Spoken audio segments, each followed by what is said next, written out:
John Caudwell is business leader, philanthropist, and of course the founder of Phones for You. Afternoon to you, John. So from a business perspective, what broad terms, what did you make of the budget? Well, I think first of all, I would say that from a performance point of view, Richie's performance was his best ever. I thought it was a great performance. I thought there was a lot of very good content for everybody, but too prudent. And we can't get out of this mess by prudence. So I think he could have done more.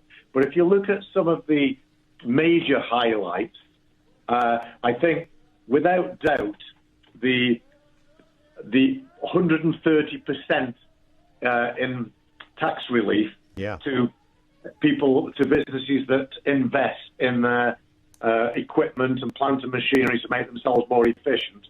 I think that's a real winner. And I can really see that creating massive investment by companies that are cash rich.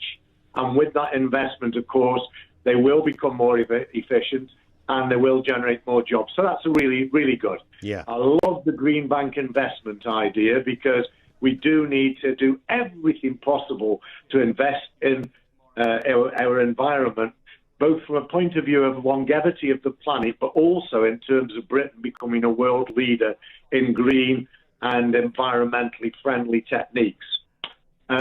Pension funds investing into high growth, that's an interesting one because it puts pension funds at greater risk, but gives them the opportunity of higher returns. So I am broadly in favour of that, but I think we need to have a limit as to what percentage the pension fund can put into these higher growth areas. I guess I was just going to say, John, sorry to interject. I was just going to say that when you're the Chancellor, I suppose you've got to tick 1,000 boxes here. You're trying to appease everyone in the gallery, whether it's from an environmental perspective, whether it's somebody who's a supporter of higher taxations for corporation, whether it's people who are low tax fanatics, whatever it happens to be. You are trying to tick all of those boxes to it. You know from running a large company that trying to please everybody can often be the route to failure because you lose your central philosophy, don't you? Yeah, but has he balanced it somehow here, though? Well, I think he's got a reasonable balance and he's done a lot of smart things. But he's also fallen foul of something that I'm absolutely amazed about because 12 months ago when he announced the loan guarantees of 80% and gave businesses a guaranteed loan 80%, I told him it wouldn't work. And I spent a long time on the phone, half an hour with him, trying to convince him that he needed to make it 100%. He didn't actually agree with me during that phone call, but then 4 days later did change his mind and gave a 100% loan guarantee. Here we are, 9 months later, and he is put in a scheme of 25k to 10 million for businesses that need help to get through this. But he's gone back to his 80% guarantee from the government. Now, those businesses, 9 months later, after further traumatic financial trauma, they're just not going to have the 20% equity to put in. So I think that's a major faux pas. I hope it isn't, but I can't see how it cannot be. So I think he'll have to reverse that and do a U-turn on it again and put a 100% guarantee in. Another thing that I'm very disappointed in is that he's not done anywhere near enough for real proper apprenticeships. His Kickstart scheme is scratching at the surface of what is needed. And all it's doing is taking people off the dole, putting them in the job temporarily. What he needed was a world-class apprenticeship scheme with all the biggest companies in the UK. He would have needed to subsidise that greatly, but then would be turning out an army of youngsters properly equipped, properly trained for the future, and hopefully adopted by their company that was giving them an apprenticeship scheme as they recover and they grow. Yeah. And the other point that I'm very disappointed in, and I really do not understand it, is that he appears to have done virtually nothing for Excluded. And this group of people, up to 3.8 million of them, huge. Have been desperately neglected and excluded. And this was an opportunity for him to put that right, and he hasn't done.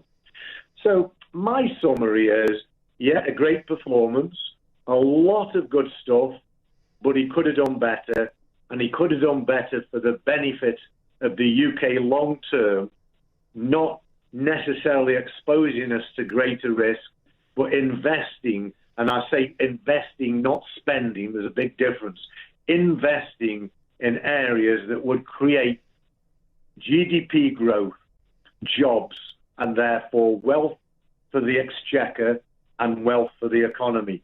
And he definitely could have done more. I was just thinking, John, when you were running Phones for You, you're a huge company, you're bringing in a lot of money for the exchequer, you're employing an awful lot of people, you're one of the biggest, if not the biggest at the time, single taxpayer in the land. When all this was going on, and that takes a lot of juggling, I appreciate you had a team around you to help, but what was the one thing, the one area that you would always come back to and bang your head against a wall thinking, why doesn't the Chancellor or the Treasury just do this? What was that one area that was always the sticking point in business that it seems that chancellors of all colours seemed immovable to? Well, I think that changed over the years because, when I was starting out, I had to try and keep hold of every penny I could generate. And it was very different then because there was huge cash flow tests on my business. So it was very different as the business expanded and grew. But of course, we never had an environment, anything like this pandemic situation. And I have to tell you that had this happened to me, even at my most profitable, when I was generating £120 million a year of profit, £2.2 billion of turnover, had this pandemic come then, with the help that the government have given, I probably would not have survived. Wow. I almost certainly would have gone under, and 12,000 jobs would have gone, and a business that was hugely prosperous and went on to generate a lot more profit and a lot more jobs. So this is the difficulty that the Chancellor's got. And I applaud these loan recovery schemes of 25k to 10 million.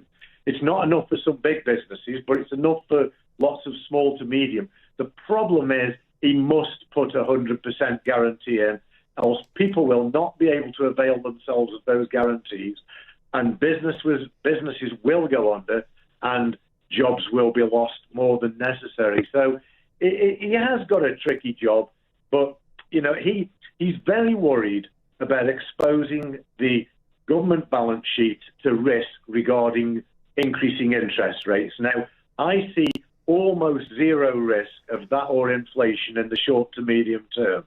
And even if there is an increase in interest rates, it will be tiny and not that very costly for the government. What he really needs to do is focus on generating jobs and generating wealth. And then his cost of social services will come down dramatically because they're now going to be huge, and the income tax and corporation tax and VAT will go up massively with those people getting a job that would otherwise be out of work. So he's got the opportunity to grow this economy smartly in such a way that we can prosper out of growth rather than austerity. Good work. He hasn't put an austerity package in, so I've not got great exception to what he's done. He's just gone a bit middle of the road, very, very gentle and very safely. And I think he could have been more adventurous without exposing the UK to risk. John, it's thorough stuff. Thank you. John Caudwell, business leader, philanthropist, the founder of Phones for You, with us here on Talk Radio. You heard his analysis there, mostly positive, areas that could have been looked at.